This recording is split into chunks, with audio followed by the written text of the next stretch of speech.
Assalamualaikum warahmatullahi wabarakatuh. Selamat datang di Jelajah Kehidupan. Jangan lupa di like, share, and subscribe channel ini terlebih dahulu. Oke. Hari ini Jelajah Kehidupan akan mengantarkan kita kepada suatu kisah seorang yang melakukan hal sepele yang dapat mengantarkan ke surganya. Tentu Anda ingin masuk surga dan bertemu langsung dengan Allah Subhanahu wa taala.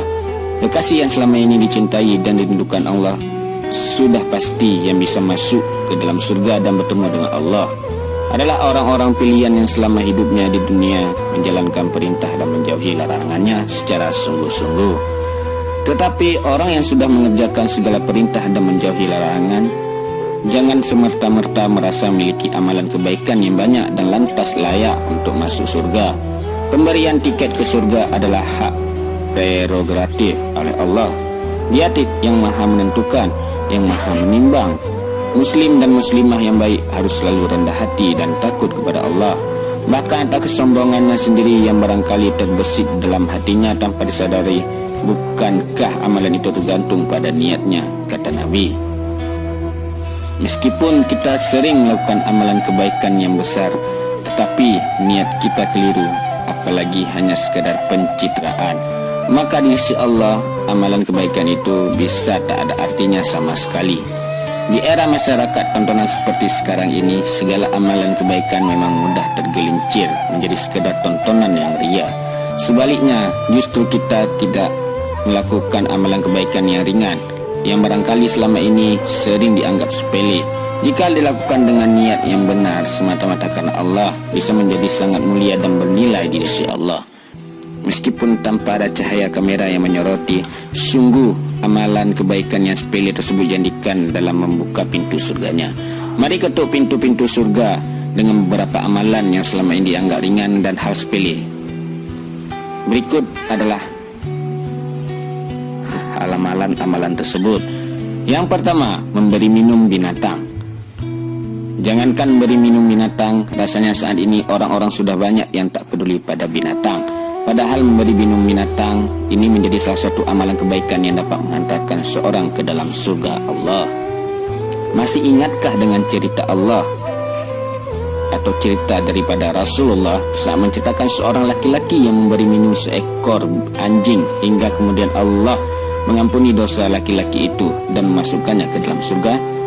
Ya, dalam hadis yang diriwayatkan Bukhari dan Muslim menceritakan dari Abu Hurairah, Rasulullah SAW bersabda, ketika sedang melakukan perjalanan, seorang laki-laki merasa haus. Lalu ia menuju ke sebuah sumur dan minum air. Setelah ia keluar, ternyata ada seekor anjing yang menjulurkan lidahnya dan memakan pasir karena kehausan. Laki itu bergumam, "Anjing ini telah merasa kehausan seperti yang telah aku rasakan." Ia pun kembali menuju sumur dan memenuhi sepatunya dengan air, lalu memberikan minum anjing tersebut. Maka Allah berterima kasih kepadanya dan mengampuni segala dosanya. Mereka para sahabat bertanya, "Wahai Rasulullah, apakah kita akan mendapatkan pahala dengan memberi minum binatang?" Beliau menjawab, "Pada setiap limpa yang basah terdapat pahala." Yang kedua, menyingkirkan gangguan dari jalan. Jika kita sedang berjalan, entah itu naik kendaraan atau jalan kaki, dan kita menemukan rintangan di jalan berupa batu yang tergeletak di tengah jalan, bambu yang menghalang, atau mungkin kulit pisang yang dibuang sembarangan, lantas kemudian secara spontan kita menyingkirkan rintangan tersebut, maka itu akan dicatat sebagai amalan kebaikan di sisi Allah. Rasulullah SAW sabda, barang siapa yang menyingkirkan gangguan dari jalan kaum muslimin, maka akan dicatat untuknya satu kebaikan, maka ia akan masuk surga. Hadis riwayat Bukhari. Yang ketiga, menjenguk orang sakit. Sesibuk-sibuk apapun kita, sempatkanlah menjenguk saudara, teman, dan kolega kita yang sedang sakit. Selain merupakan panggilan kemanusiaan, amalan kebaikan ini dicatat sebagai pahala yang tinggi di sisi Allah. Allah menjanjikan mereka yang menjenguk orang-orang sakit posisi yang mulia di surganya kelak. Rasulullah bersabda, barang siapa menjenguk orang sakit atau mengunjungi saudaranya karena Allah, maka malaikat berseru, engkau adalah orang yang baik. langkahmu adalah langkah yang baik dan engkau telah mendapatkan suatu posisi di surga. Hadis riwayat Tirmizi dari Abu Hurairah radhiyallahu anhu. Yang keempat, senyum dan ceria.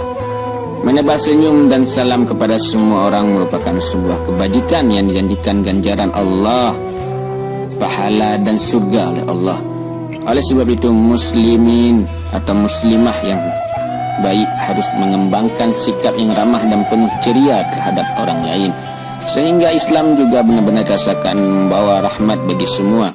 Kebaikan akhlak adalah keceriaan wajah dan menjauhi amarah, kata Rasulullah. Yang kelima, menutup aib orang lain. Dalam Islam, Allah sangat membenci ghibah. Orang yang bergunjing tentang keburukan saudaranya sendiri dianggap sama dengan memakai bangkai saudaranya tersebut. Menahan diri untuk tidak bergunjing dan menutup aib orang lain sangat dianjurkan bagi seorang muslim dan muslimah. Amalan kebaikan ini dijanjikan ganjaran surga oleh Allah.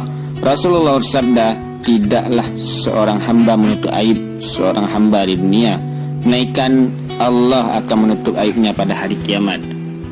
Hadis riwayat Muslim. Demikian beberapa amalan kebaikan yang barangkali selama ini dipandang ringan dan hal sepele, tetapi dapat mengetuk dan membuka pintu surga karena ridha Allah.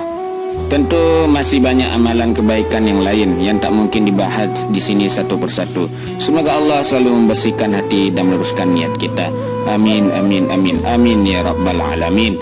Jangan lupa di like, share dan subscribe channel ini agar channel ini terus berkembang dan manfaat bagi kalian semua. Terima kasih.